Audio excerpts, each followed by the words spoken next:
Pregnancy में sonography का नाम सुनते ही अक्सर महिलाएं बहुत ज्यादा डर जाती हैं। उनके कॉमन सवाल होते हैं कि क्या ये पेनफुल होती है, क्या जरूरी है कि पहली सोनोग्राफी इंटरनल सोनोग्राफी ही हो, सोनोग्राफी से पहले क्या इम्पोर्टेंट डॉक्यूमेंट्स जरूरी चाहिए होते हैं, और क्या सोनोग्राफी बेबी के लिए सेफ रहती है। ये सारे डाउट्स फर्स्ट टाइम प्रेग्नेंट महिलाओं के तो अक्सर होते हैं। तो इसीलिए आज आपके ये सारे डाउट्स क्लियर करने के लिए मैं आपको लाइव बताती हूँ कि प्रेगनेंसी सोनोग्राफी कैसे की जाती है। और प्रेगनेंसी में होने वाली सोनोग्राफी बेबी के लिए एब्सोल्युटली सेफ होती है, क्योंकि सोनोग्राफी साउंड वेव्स के प्रिंसिपल पर काम करती है। इससे कोई भी रेडिएशन एक्सपोजर नहीं होता, तो ये बेबी के लिए एब्सोल्युटली सेफ होती है। दो तरह की सोनोग्राफी प्रेगनेंसी में की जाती है। एक तो ये होती है इस तरह के प्रोब से की जाती है, इसे हम बोलते हैं अब्डोमिनल सोनोग्राफी। ये प्रेग्नेंट महिला के पेट पे रख के सोनोग्राफी की जाती है, जिससे कि बिल्कुल भी पेन नहीं होता, तो ये बिल्कुल सेफ रहती है। दूसरी तरह की सोनोग्राफी होती है इंटरनल वजाइनल सोनोग्राफी, जो इस प्रोब से की जाती है। ये जो प्रोब लेंथ है इंटरनली वजाइना में इंसर्ट किया जाता है, और इससे हम एक बेटर क्लियर पिक्चर देख पाते हैं। अक्सर महिलाएं इंटरनल वजाइनल सोनोग्राफी से बहुत ज्यादा डरती हैं। उन्हें लगता है क्या ये पेनफुल होती है। तो मैं आपका ये डाउट क्लियर करना चाहूंगी कि ये थोड़ा डिस्कम्फर्ट कर सकता है जब इंटरनली इंसर्ट किया जाता है, बट अदरवाइज ये पेनफुल बिल्कुल नहीं होती, और प्रोब फ्रीक्वेंसी की वजह से बेबी का बहुत ही क्लियर व्यू प्रोवाइड करती है। तो अर्ली प्रेगनेंसी सोनोग्राफी में या फिर एक्टोपिक प्रेगनेंसी के केसेस में यूट्रस और ओवरीज को बहुत ही क्लैरिटी से देखने के लिए हम इंटरनल सोनोग्राफी प्रेफर करते हैं। और पहले महीने के बाद जो फर्स्ट सोनोग्राफी, फर्स्ट ट्रिमेस्टर के बाद वाली सोनोग्राफी जनरली अब्डोमिनल यानी पेट के ऊपर से की जाती है। मैडम, सोनोग्राफी कराने के लिए क्या क्या डॉक्यूमेंट्स चाहिए? सोनोग्राफी कराने के लिए बेटा अभी आपका 5th मंथ चल रहा है, तो सबसे पहले तो ये जो मैंने स्लिप पे प्रिस्क्राइब किया है कि आपको सोनोग्राफी करानी है, एक ये प्रिस्क्रिप्शन स्लिप आपको चाहिए होगी। इसके अलावा मुझे आपका और आपके हस्बैंड का आधार कार्ड चाहिए होगा। आप लाए? ठीक है, तो ये हमें आधार कार्ड चाहिए आपका दोनों का।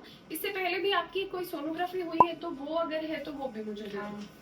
ठीक है, तो ये प्रीवियस रिकॉर्ड बेसिकली पहले बच्चे की ग्रोथ अब कैसे चल रही है उसके लिए है। तो हमें 3 मेजर डॉक्यूमेंट्स चाहिए: डॉक्टर की प्रिस्क्रिप्शन स्लिप, प्रेग्नेंट पेशेंट और उसके हस्बैंड का आधार कार्ड, और अगर पहले कोई सोनोग्राफी कराई है तो उसके रिकॉर्ड्स। फॉर्म भरवाना है सोनोग्राफी। ठीक है, आपकी स्लिप दे दो, आधार कार्ड भी दे दो। ठीक है, मैं फॉर्म भर रही हूँ, फिर मैडम आपकी सोनोग्राफी करेंगे। सारी रिटर्न फॉर्मेलिटीज पूरी होने के बाद, यानी आपका एफ फॉर्म और सब डॉक्यूमेंटेशन पूरी होने के बाद आपको सोनोग्राफी के लिए लेटाया जाता है। तो अब आप लेट जाओ। हमेशा आपको ध्यान रखना है कि बैठो, हमेशा लेटते समय ये ध्यान रखना है कि कभी भी सीधे नहीं लेटे। हमेशा प्रेगनेंसी के दौरान पहले करवट लेके ही लेटे, फिर उसके बाद सीधे। जब भी आपको खड़े भी होना है उसके बाद पहले करवट लेनी है, फिर सीधे खड़े।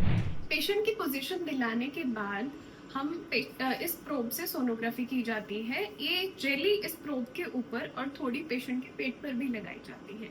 ये जेली की वजह से बेबी का व्यू हमें क्लियरली दिखाई पड़ता है। अब हम इस प्रोब को पेशेंट के पेट पर प्लेस करके सोनोग्राफी करेंगे। इजीली ग्लाइड करते रहेंगे। पेट के ऊपर से हो रही है सोनो, तो इसमें कोई पेन नहीं होता है। सोनोग्राफी पूरी होने के बाद आपकी रिपोर्ट बनाकर डॉक्टर पूरा उसको ड्यूली साइन करके आपकी रिपोर्ट अब रेडी है ये पेशेंट को दे देते हैं। अगर कोई दवाइयाँ या मेडिकेशंस लिखनी होती है तो वो हम प्रिस्क्रिप्शन स्लिप पर लिखते हैं।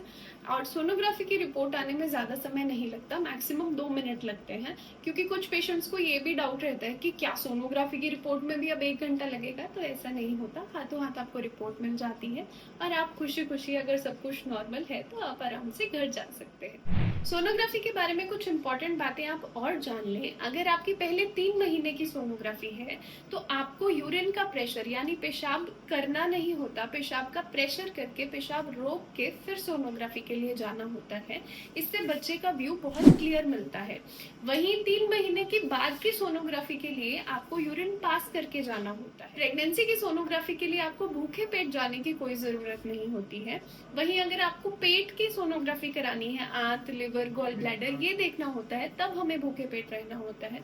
अदरवाइज प्रेगनेंसी की सोनोग्राफी में भूखे पेट जाने की जरूरत नहीं है।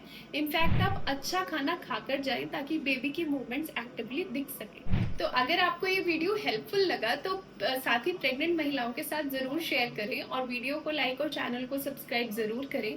प्रेगनेंसी में आपने जब पहली सोनोग्राफी कराई थी तो आपकी क्या फीलिंग्स थी, मुझे कमेंट बॉक्स में जरूर बताएं।